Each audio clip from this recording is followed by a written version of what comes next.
I installed hidden cameras to catch my wife cheating. What I saw in the footage was much worse.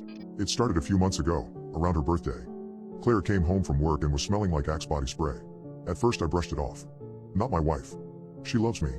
We have been faithful to each other for years. But then the doubt started to creep in. I've had to start working late shifts, weekends too.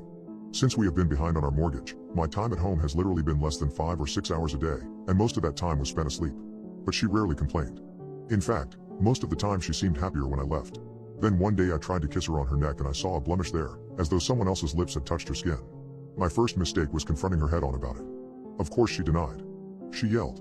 She called me the bad guy. Typical cheater behavior. Worst of all, she got what she wanted. Insisted I start sleeping downstairs and saying that we needed a separation. Maybe even a divorce.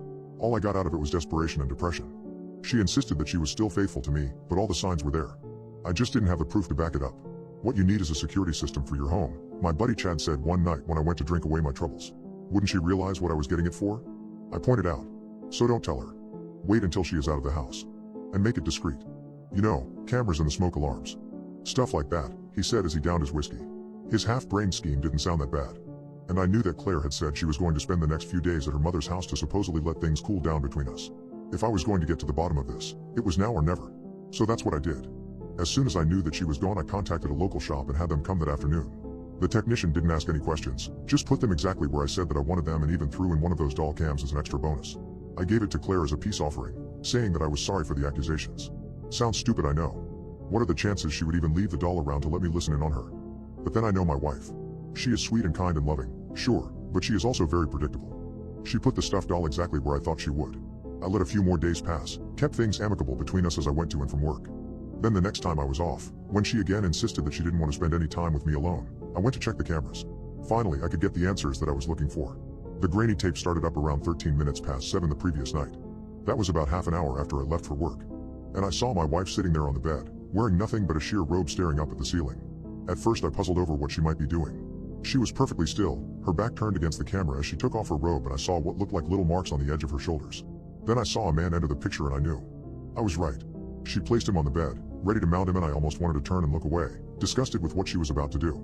Then, to my amazement, I watched as those little bumps began to gently push her skin outward. At first it wasn't noticeable.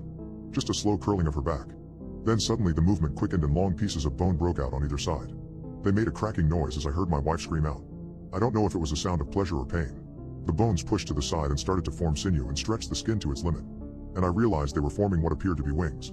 Her lean form bent over toward the man that she had been pleasing for the night, and I watched in abject terror as her mouth widened to reveal rows of sharp teeth, more than even a shark might have.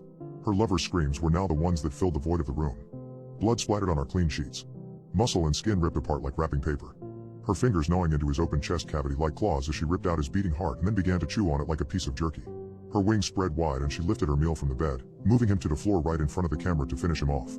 I don't know how long she continued to eat. I couldn't bear to watch any longer. Then I looked toward the room in confusion, trying to understand how it was possible for the video to correlate with my pristine room. I never knew her to be a good cleaner, and surely there had to be some trace evidence of the body she had likely disposed of time and time again. Then I heard a noise behind me, and I turned to see her standing there. She saw that I was looking at the footage, and I am certain that if I could see my face it was likely paler than a ghost. Without a word, Claire crossed the room and looked down at the doll, playing with the strings like a cat might a ball of yarn. Then she crushed it slowly in her hand. It took less than a few seconds for her to reduce it to rubble. Moving to the bed, she crossed her legs and smiled at me that same way she had when we first started dating. So, what happens now? She asked. I found myself at a loss for words. Then finally I went over toward her and smiled nervously, remembering the other cameras in the house. Remembering she didn't know what all I had seen or if I had saved anything. I get everything in the divorce. Or I will leak what I have all over the internet to every priest, demon hunter and damn X-File junkie there is. Are we clear? I said with the best poker face I could muster. I knew she could kill me in a heartbeat.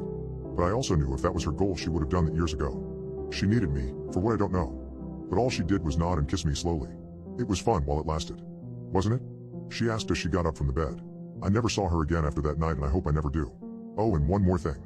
I don't think I'm ever going to uninstall these cameras.